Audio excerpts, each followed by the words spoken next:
mafia china no para con sus ataques. Y siembran el pánico en los barrios.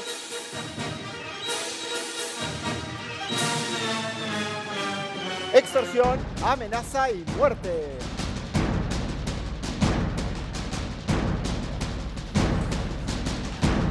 El último ataque es el que te contamos ayer, fue primicia de Crónica. Te mostrábamos ese supermercado en La Plata, calle 122.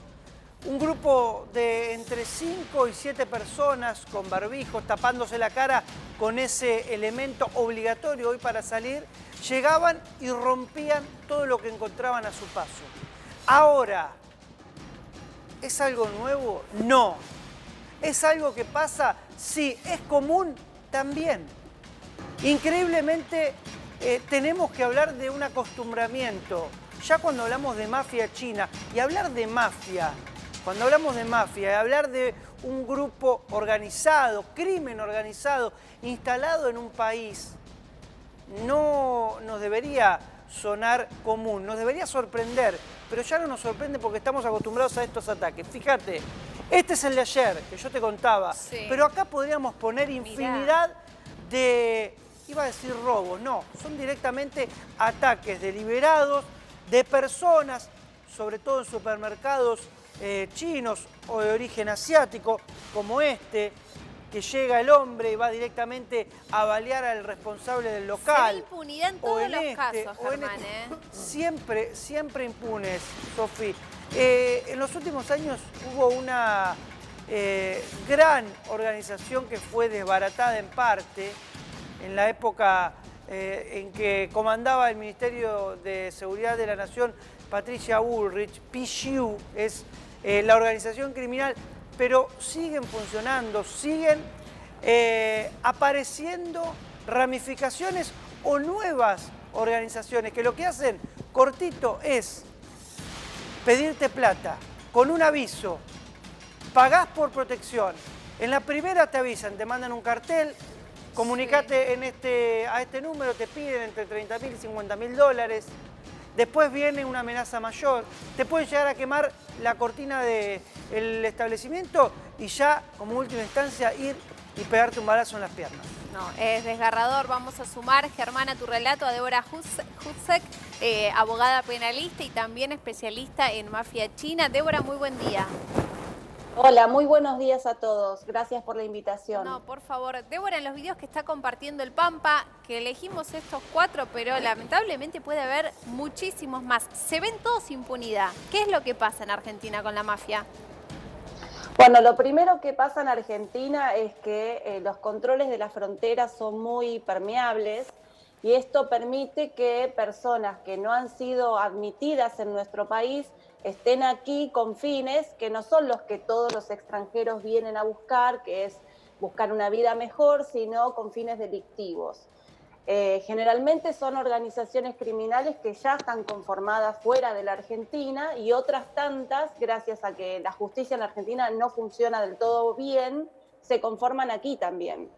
Entonces, tenemos grupos que comienzan siendo muy pequeños y se van fortaleciendo gracias a la impunidad de la que gozan. Para ellos es una tarjeta de presentación precisamente haber cometido hechos criminales previos y que nadie los haya capturado, que no estén en prisión, que gocen de estos beneficios que la ley argentina permite para poder evadir precisamente el accionar de la justicia. Débora, en base a tu conocimiento has defendido un montón de víctimas. ¿Cómo es el pedido de dinero? ¿Hay una suma que se pide por única vez o esa suma que ronda entre los 30.000 y 50.000 dólares después se transforma en un canon mensual que tienen que pagar por protección?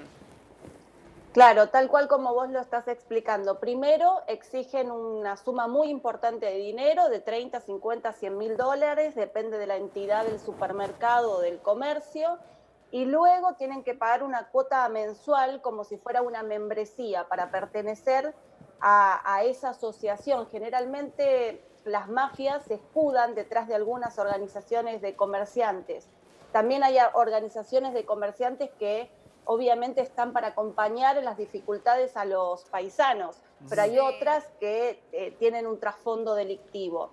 Primero exigen esa suma de dinero y después el pago de una cuota mensual para mantener la protección, es decir, para protegerse de ellos mismos, que son los delincuentes que los extorsionan precisamente. Es insólito. Débora, porque Ahora, te escuchamos y muchas sí. veces que uno asiste a supermercados, Todo- se los ve con miedo. Sí, aparte de chinos, son presos de esa realidad, es increíble. hay supermercados por todos lados encima, vos, digo, cualquiera va.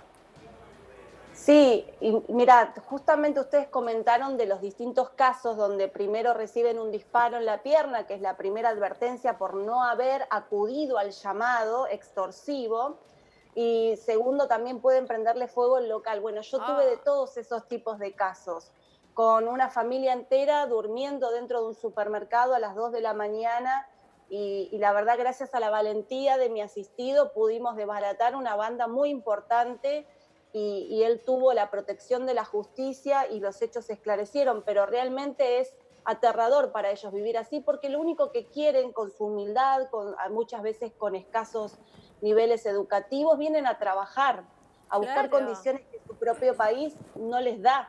Ahora, Son humildes muchas veces, entonces reunir semejante suma de dinero para poder salvaguardar su vida es realmente una tarea titánica para ellos. Débora, a ver, siempre contamos estos casos, ¿no? De la mafia china y demás. A mí me llama mucho la atención, digo, con la forma en la que se mueven. Y siempre es difícil, digo, ver, desbarataron banda de mafia china. Digo, ¿cómo se trabaja para dar con esta persona? Realmente es muy difícil capturarlos, ¿no? No sé cómo es el proceso y si vienen de otros países. No sé cómo se maneja realmente, no entiendo mucho. Y por qué no podemos a veces desbaratar estas bandas que siguen trabajando fuerte, sobre todo con Urbano, ¿no? También. Sí, realmente son delitos muy complejos, tanto desde su comisión, porque obviamente gente preparada que sabe cómo eludir el accionar de la justicia, y además por la particularidad del idioma y el temor que tienen las víctimas al denunciar. Porque yo tuve un caso, uno de mis primeros casos que fue para mí paradigmático en mi carrera profesional, porque a mi asistido lo acribillaron en el horario laboral y frente a su hijo pequeño.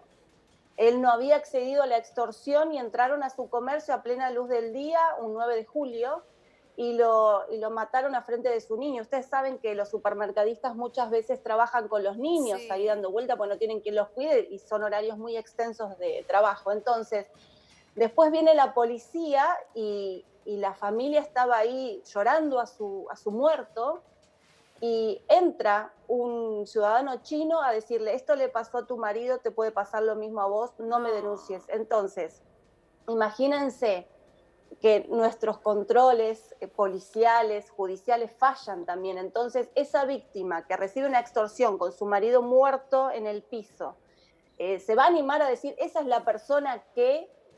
porque muestran total impunidad. Claro, no les importa nada. Claro, no les importa nada. Entonces, yo lo que siempre aconsejo, y la verdad que tengo clientes muy valientes, es que denunciemos, que yo sé cómo obviamente resguardar la integridad física, la vida de estas personas. La justicia tiene mecanismos de protección para las víctimas en estos casos. Hay que acudir a la justicia porque si no, todos van a ser presos del temor. Y además estas mafias se hacen cada vez más fuertes.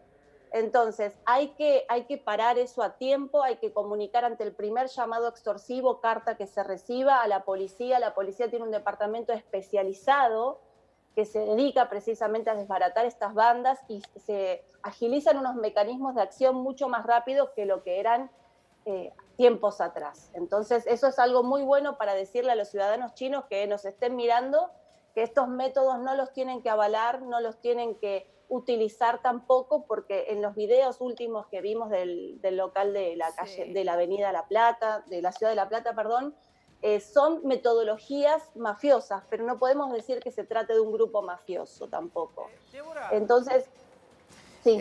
Cuando los detienen y van a la hoja de vida, hoja que le tendrían que pedir cuando llegan al país y que en los últimos años fueron bastante laxos en dejar entrar delincuentes.